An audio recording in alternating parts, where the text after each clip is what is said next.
Hi you guys, it's Arielle. Welcome back to my YouTube channel. I hope you guys are all doing well. In today's video, we're going to be covering the 6 arrondissements of Paris, and you already know the drill. I'm going to first start out by giving you an outline of the route that we're going to take, as well as a little description of all the sites that we'll see, and then I'll actually take you into the 6th arrondissement for a vlog style video. I have to say, I spent a really long time researching the history of this arrondissement, so the first and more informational part of this video is going to be a little bit longer than the other ones.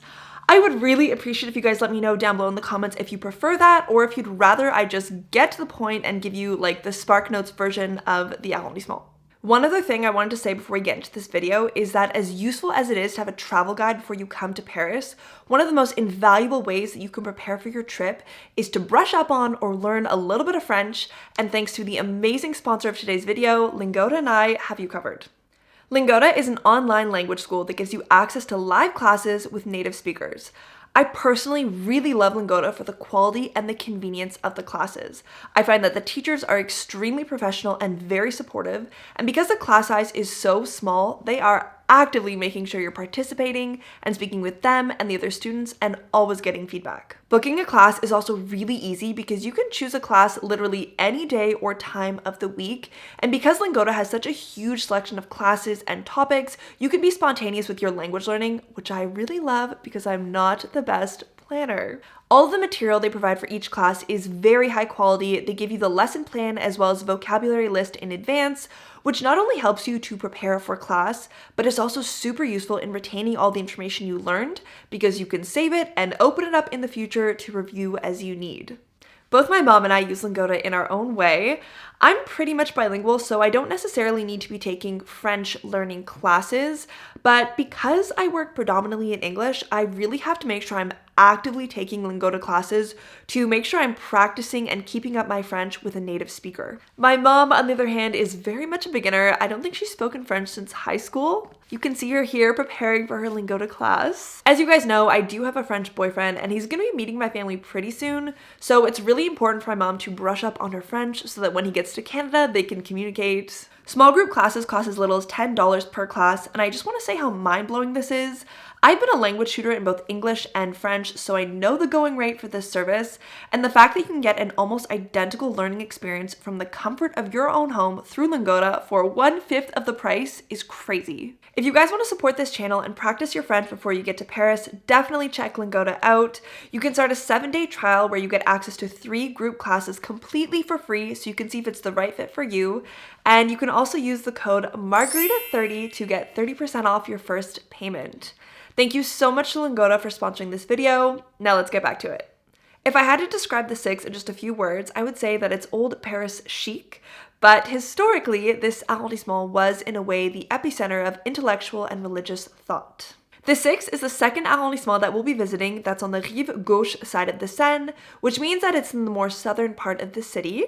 It's composed of 4 neighborhoods. We have Monet, Odéon, Notre-Dame-des-Champs, and Saint-Germain-des-Prés. The Abbey of Saint-Germain-des-Prés, founded in 558 by Germain, the Bishop of Paris, is actually where it all started. This abbey was built on the outside walls of the city in the countryside, and it would come as no surprise to hear that Prés means meadow in English. A small village started to grow around the abbey, and that is what we know today as the 6th arrondissement. In the 19th and 20th century, the Saint-Germain-des-Prés neighborhood attracted a diverse and a non-conformist crowd, becoming the home of many actors, writers, musicians, as well as many artists who came to study at the prestigious École des Beaux-Arts. It was also at the center of the existentialist movement because its bars and its cafes attracted a huge crowd of philosophers and intellectuals who mingled with jazz musicians and painters. I want to quickly describe this existentialist movement that took hold of the 6 because I think it's really essential in understanding the spirit of this arrondissement. This movement is based on the view that humans define their own meaning in life and try to make rational decisions despite living in an irrational universe. It focuses on the question of human existence and the feeling that there's no purpose or explanation at the core of existence. For existentialists, there is no God or transcending force, and so the only way to counter this feeling of nothingness and to try and find meaning and purpose in life is to embrace existence. And so I think that this idea of freedom and beauty of life can be felt all throughout the 6th arrondissement. If you guys remember from my last video, we ended our tour of the 5th arrondissement at the Institut du Monde Arabe. Today, we'll be starting our tour of the 6th at the Pont des Arts. The Pont des Arts is a pedestrian bridge that crosses the Seine, and you might recognize it from all of the love locks that had been attached there since 2008. In February 15, it was estimated that there were over 1 million love locks attached to this bridge, but they were causing structural damage, so they all had to be cut off and removed, and the grates and the rails of this bridge were actually replaced by glass panels. Our second stop is the École, les Beaux-Arts de Paris, which was founded in 1648. It's a public institution under the responsibility of the French Ministry of Culture, and its main purpose is to educate and train students who want to devote themselves to the highest level of artistic creation. Some famous artists that have studied here include Charles Garnier, Hubert de Givenchy, Valentino, Henri Matisse, and Eugène Delacroix. Our third stop is the Place de Furstemberg, which is considered one of the most picturesque squares in all of Paris. Place de Furstemberg sits on what used to be the very first Saint-Germain-des-Prés abbey, built all the way back in the 6th century. And up until the very late 17th century, the monasterial complex still spanned the entire area. It was only after the Revolution that the abbey was changed into a gunpowder warehouse, and most of the religious buildings were destroyed. It's named after Cardinal Guillaume Egon de Furstemberg, a German clergyman who retired to Paris in 1697, where he was appointed abbot of Saint-Germain-des-Prés.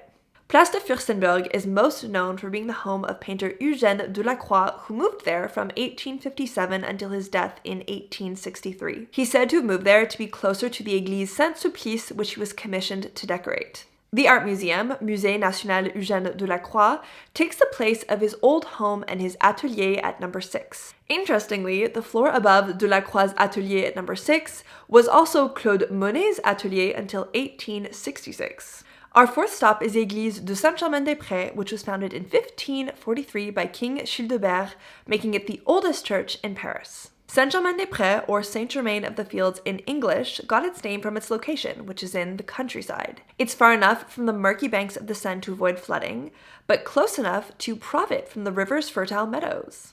Our fifth stop is the oh-so-famous café, Les Deux Magots. The name of the café, Les Deux Magots, which means the two Chinese figurines in English, got its name from the novelty shop that once occupied the same premise. Founded in 1812 at 23 Rue de Buci, it was transferred to the neighborhood of Saint-Germain-des-Prés in order to expand in 1873. It's super cool that the two statues that the cafe was named after are still perched in the center pillar of the cafe. Les Deux Magots was frequented by now famous philosophers, writers, and existentialists like Joyce, Hemingway, and Sartre.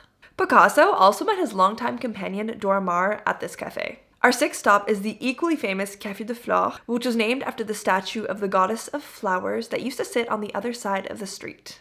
The reason Parisian writers and artists have always frequented these cafes was not for the social life, but actually to find a quiet, warm space that was more enjoyable to work in than their tiny apartments. The reason that I mention this is that because in 1939, the new manager of the Café de Flore had a whole new heating system installed, which was not only quieter, but much more effective at heating both the first and second floors of the cafe, and this is what attracted such a huge crowd. What I think is worth a mention for both Les Deux Magots and the Café de Flore is that firstly, because the cafes in the Saint-Germain-des-Prés neighborhood were a lot less popular than those at Montparnasse, during World War II, they attracted a lot less German officers, and because of that, it was sort of like a safe space for free thinkers. Over the course of time, people came to these cafes less and less to find a quiet place to work and study, and more to see and be seen, which I think is very telling for how these cafes are regarded today. Our seventh stop is the Rue de Buci, which has a very interesting and old story. Remember how we were talking about the Église de Saint-Germain-des-Prés was built off of the Ile de la Cité on the other side of the Seine in the countryside?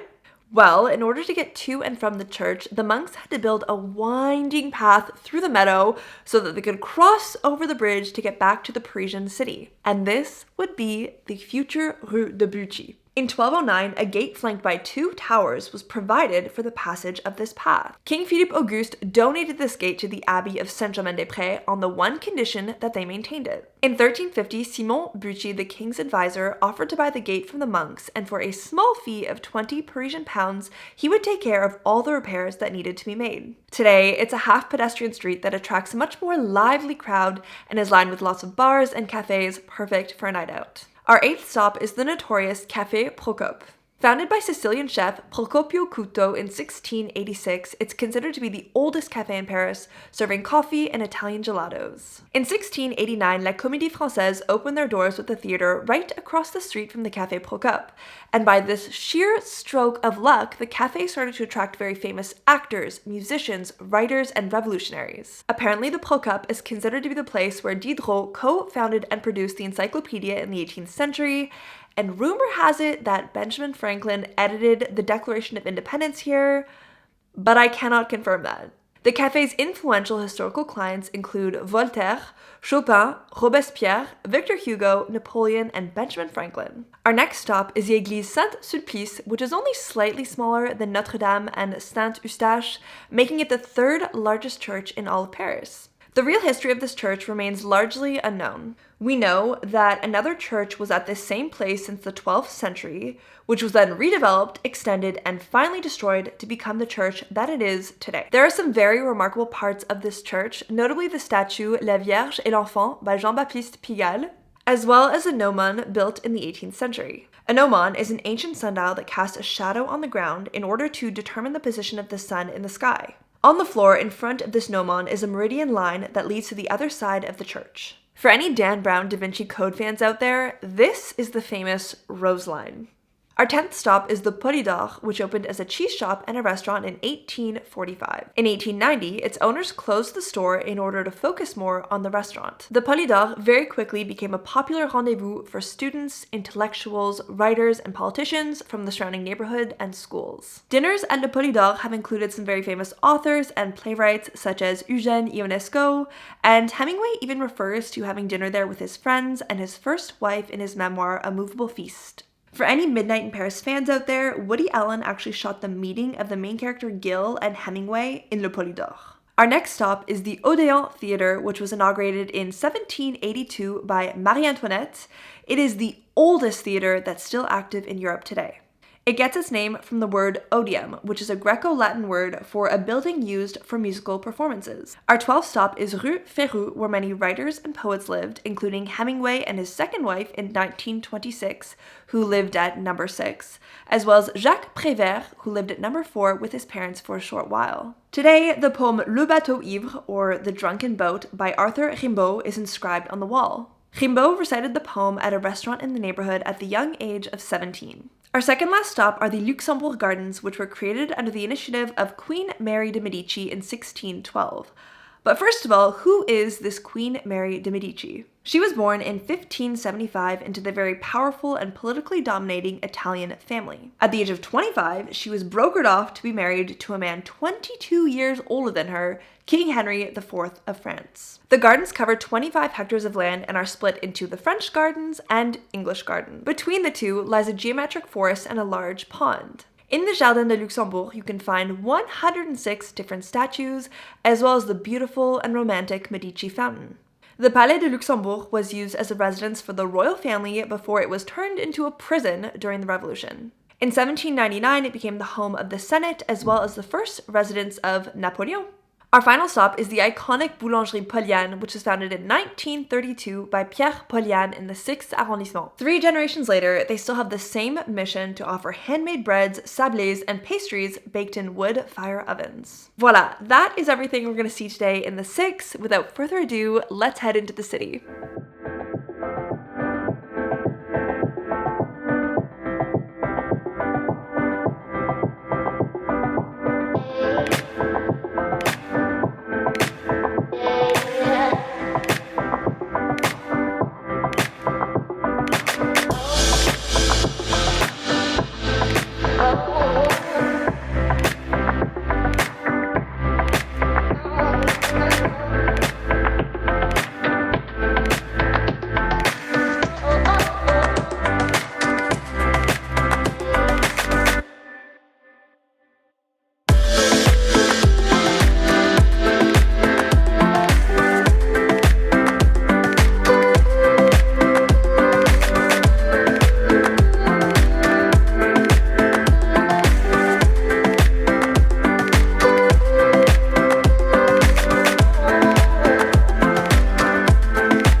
Okay, so we just finished at the Place de Furstemberg. I'm sitting now in another place right outside of the Église de Saint-Germain-des-Prés. We've had a very interesting start to today's video. I started on the Pont des Arts, which you guys would have seen, and immediately ran into a group of pickpocketers. This group specifically was a group of, I want to say, 10 women walking around with like clipboards for tourists to sign, and they were asking everyone on the bridge. While I was on the bridge, actually, I did see a woman get stopped by these pickpocketers, and immediately I went over to help her and to stop her from getting robbed. So please, you guys, just be so aware when you're in this arrondissement. The pickpocketers are everywhere. Then I went to les Beaux-Arts de Paris, and I tried to get a few clips of that area and the school, but unfortunately you can't go in and visit. I even asked the security guard, I was like, do you think I could just go in and take a quick clip? And he was like, you do know this is a school, right? I'm like, yes, I know, it's just, you know, historically important building, lots of famous artists have come here, I just want to take a look. But he was like, no, definitely not. But they do organize guided tours every Wednesday. And on that same note of missing guided tours, when I went to the Place de Furstemberg and I went to the atelier of Eugène Delacroix, like the museum at number 6 that you can go visit, it was closed, and it's closed only on Tuesdays, which is the day I chose to visit. So something else to keep in mind if you do want to go see that museum. We're gonna head over now to the Église de Saint-Germain-des-Prés to do a quick tour, and then I thought I would go over to les Deux Magots and have a little brunch. I'm getting kind of hungry, and I thought what would be interesting is if I tried a hot chocolate from les Deux Magots as well as the Café de Flore to see which one is really better.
I'm sick of chocolate by now.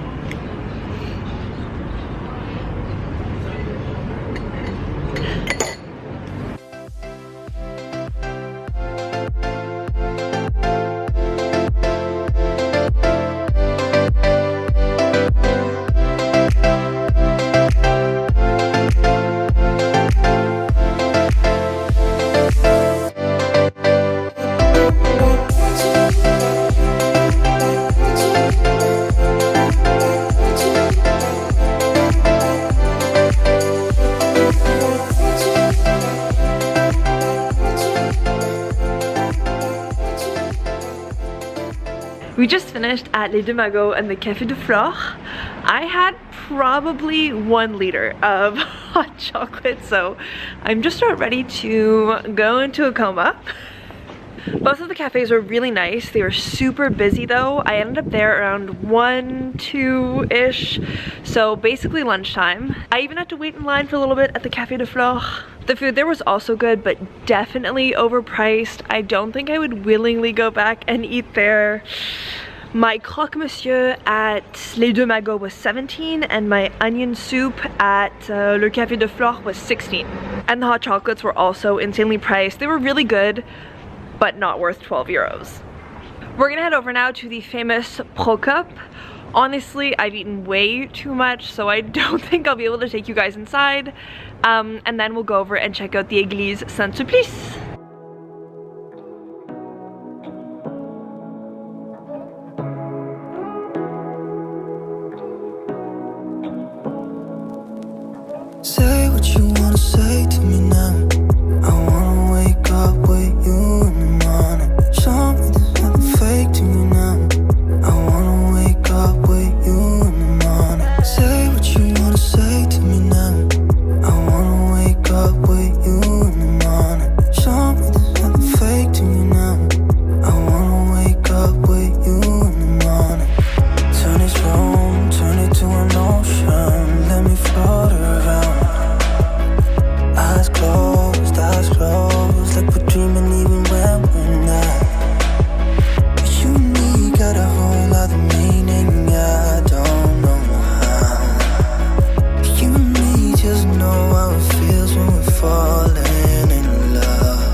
in a corner of the Jardin de Luxembourg. I have my hood up, my gloves on. It is chilly. We just did Le Polidore, the Église, Le Procope, and the Odéon theater, and I wanted to take you guys to the Rue Férou before coming to the Jardin de Luxembourg, but it just made more sense to cut through the Jardin because there was an entrance and they're kind of few and far between. I also needed a bit of a break because I'm so full after everything I ate this afternoon, and I thought we could just take a sec to do the Rose and the Thorn, even though I still have the Rue Férou and the Boulangerie Poliàne to do. Overall, I really enjoyed this arrondissement. I found it very beautiful, very aesthetic, very old Paris chic, and it wasn't as busy as the 5th arrondissement, which was really nice. My rose is gonna have to be the Jardin de Luxembourg, and more specifically the Fontaine de Medici. I'd never been there before, even though I've come to this garden quite a few times, but the fountain itself was very beautiful. It was calm, peaceful. There was tons of free chairs all around, so it was like the perfect place to have a little picnic, a little nap in the sun. Although a close second is gonna have to be the Café de Flore, just because I found a cute little nook off to the side on their terrace. It wasn't busy, it wasn't loud, and it was so nice to enjoy a hot warm soup and a hot chocolate in the coldish weather. And I don't really have a thorn for this arrondissement. Like I said, I really enjoyed my day here. If I had to pick one, I would probably say it would be the Pont des Arts, because I was so scared of getting pickpocketed, or the Rue de Buci. I actually used to love going there for a drink, but now I find it kind of crowded and touristy, and the street is pretty short, so there aren't really that many bars. It's just like really big, busy terraces. Overall, I really enjoyed my day in the 6. I hope you guys check it out when you visit Paris. I'm gonna finish touring the gardens and then we'll head over to Rue Férou and the Boulangerie Poliàne. Even though I'm very much way too full, I might pick up a pastry to bring to Jean or something. Also quickly, which cafe was better between the Deux Magots and the Café de Flore? To me, the hot chocolates, the food was exactly the same. I recommend both of them if you're interested in checking them out. Really, the hot chocolates were literally the same thing. Okay, on with the tour.